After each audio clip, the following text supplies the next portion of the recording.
आज बात महाराष्ट्र की, जहां हास्य की हदें पार हुई तो बवाल मच गया। Stand up comedian Kunal Kamra ने महाराष्ट्र के उप मुख्यमंत्री एकनाथ शिंदे पर व्यंग्यात्मक टिप्पणी की तो राजनीतिक हलकों में हलचल मच गई। बीती रात तो शिंदे के समर्थकों ने तोड़फोड़ की, लेकिन मामला अब इतना बढ़ गया कि कामरा ने जिस स्टूडियो में कॉमेडी का शूट किया था उस पर अब बीएमसी का बुलडोजर कहे या हथौड़ा गरजने वाला है। इस विवाद के बीच कामरा ने संविधान की प्रति दिखाते हुए कहा है कि यही एकमात्र रास्ता है। संविधान की जिस किताब को दिखाकर कुणाल कामरा अपना बचाव कर रहे थे, उसी किताब की कई धाराएं बताती है कि अभिव्यक्ति की आजादी की सीमाएं भी है। यानी जहां अनुच्छेद 19 के तहत भारतीय नागरिक को अभिव्यक्ति की आजादी यानी बोलने की स्वतंत्रता दी गई है, वही अनुच्छेद 19(2) में उन परिस्थितियों के बारे में भी बताया गया है जब बोलने की आजादी को प्रतिबंधित किया गया है। आज संविधान की इन बारीकियों को भी हम समझने की कोशिश करेंगे और यह भी समझेंगे कि क्या बोलने की आजादी के नाम पर कुछ भी परोसा जा सकता है, क्या हास्य व्यंग्य के नाम पर हदें पार की जा सकती है, लेकिन क्या हमारे राजनेता भी इतने नाजुक हो गए हैं कि उन पर कोई सियासी टिप्पणी कर दे तो उनके कार्यकर्ता बेकाबू हो जाते हैं। क्या सत्ता में बैठे लोग कानून की व्याख्या अपने हिसाब से करेंगे? लेकिन इस सवालों का जवाब तलाशने से पहले एक रिपोर्ट भी आपको दिखानी है। बात इशारों में हुई, तंज बगैर नाम लिए हुआ, कटाक्ष भी आड़े तिरछे हुए, लेकिन प्रतिक्रिया एकदम सीधी हुई।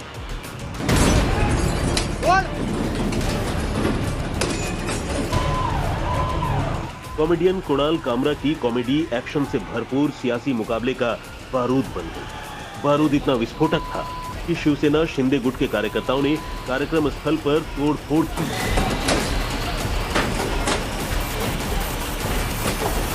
यही बात है ना कि ये मवालीपना जो है, ये टपोरीगिरी जो है महाराष्ट्र में उनके हाथों से जो चल रही है, वो कहीं ना कहीं मुख्यमंत्री रोक लगाएंगे कि नहीं?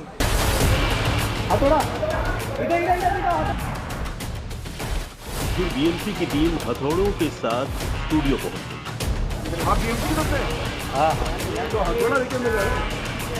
एकनाथ शिंदे और शिवसेना पर अपने दिए गए बयान को लेकर कॉमेडियन कुणाल कामरा की वजह से अब हैबिटेट स्टूडियो की मुश्किलें बढ़ती हुई नजर आ रही हैं। बृहन मुंबई महानगर पालिका के अधिकारी और कर्मचारी यहां पर हथौड़े और अन्य औजार लेकर पहुंचे हैं, जिन्हें डिमोलिश करने के लिए इस्तेमाल किया जाता है। हैबिटेट स्टूडियो इसी यूनिक कॉन्टिनेंटल के पहले मंजिल पर स्थित है, जहां पर कई कॉमेडी शोज हुआ करते थे और जो कुणाल कामरा का जो कॉमेडी शो था वो भी यहीं पर हुआ था, जिसके बाद शिव सैनिकों ने कल इस जगह की तोड़फोड़ की थी और आज बीएमसी के अधिकारी और कर्मचारी इस जो इलीगल स्ट्रक्चर है उसको तोड़ रहे हैं। तोड़ा कार्रवाई यहाँ पर शुरू है। जज के ऑर्डर में लिखा है। यूं तो कॉमेडियन कुणाल कामरा पहले भी विवादों में रहे हैं, लेकिन इस बार अपने 2.5 मिनट के स्टैंड अप पीस में उन्होंने जब इशारों ही इशारों में महाराष्ट्र के डिप्टी सीएम एकनाथ शिंदे को निशाने पर लिया तो सियासी भूचाल आ गया। जल्द ही उनकी पार्टी के कार्यकर्ताओं का गुस्सा तोड़फोड़ के रूप में दिखने लगा। जितना विरोध शिंदे की शिवसेना ने किया, उतनी ही सख्त प्रतिक्रिया बीजेपी की तरफ से भी आई। कुणाल कामरा ने गुस्से का शिकार होने के बाद जब संविधान की कॉपी हाथ में लेकर अपनी फोटो पोस्ट की तो सीएम देवेंद्र फडणवीस ने उसी संविधान का हवाला देकर कामरा को खरी खरी सुनाई और इसी बहाने कांग्रेसी नेता राहुल गांधी को भी निशाने पर ले लिया। कुणाल कामरा, इन्होंने माफी मांगनी चाहिए। वो जिस प्रकार से संविधान का फोटो दिखाकर ट्वीट कर रहे हैं, ये वही लाल संविधान है जो राहुल गांधी दिखाते हैं। ये राहुल गांधी का संविधान जो न राहुल गांधी ने पढ़ा है न कामरा ने पढ़ा है। ऐसे संविधान का फोटो निकालकर आपकी गलती को आप लेजिटिमेट नहीं कर सकते, क्योंकि इसी संविधान ने ये कहा है कि हर एक की स्वतंत्रता ये अक्षुण्ण है, लेकिन उस पर मर्यादा भी है। जब वो दूसरे की स्वतंत्रता पर आक्रमण करती है तो ऐसी स्वतंत्रता पर मर्यादाएं भी आती है। दूसरे की स्वतंत्रता पर, दूसरे के विचारों पर आप आक्रमण नहीं कर सकते। इसलिए राहुल गांधी का संविधान दिखाकर आप अपने कुकर्मों से नहीं बच सकते। बीजेपी और शिवसेना शिंदे गुट सीधे कुणाल कामरा पर हमलावर दिखा। वहीं अजित पवार ने अभिव्यक्ति की स्वतंत्रता में मर्यादा बनाए रखने की नसीहत दे डाली। कायदा, संविधान, नियम याच्या बाहेर कुणीच त्या ठिकाणी जाऊ नये।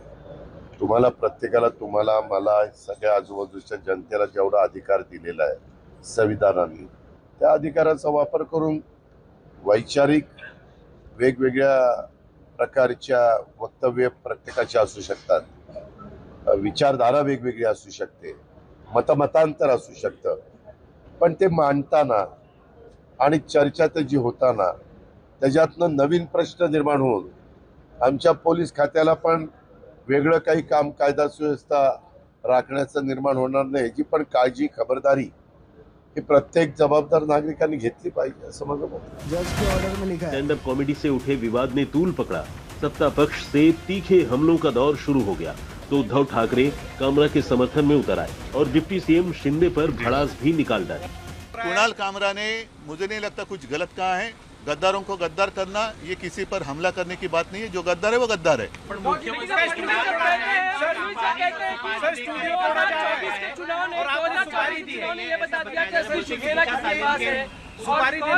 वो छोड़ो, वो नहीं, वो पूरा गाना आप सुन लो, चाहिए तो आपके पास होगा तो बजा कर दिखाओ। उसी गाने का जो अर्थ है वही तो है। नहीं, इस हमले से शिवसेना का कोई संबंध नहीं, ये गद्दार सेना ने किया है, इसका कोई शिवसेना से लेना देना नहीं है। जिसके खून में गद्दारी है वो शिवसैनिक हो ही नहीं सकता। कुणाल कामरा की टिप्पणियों पर महाराष्ट्र की सियासत में तनातनी है। दोनों ओर से मोर्चा खुल गया है।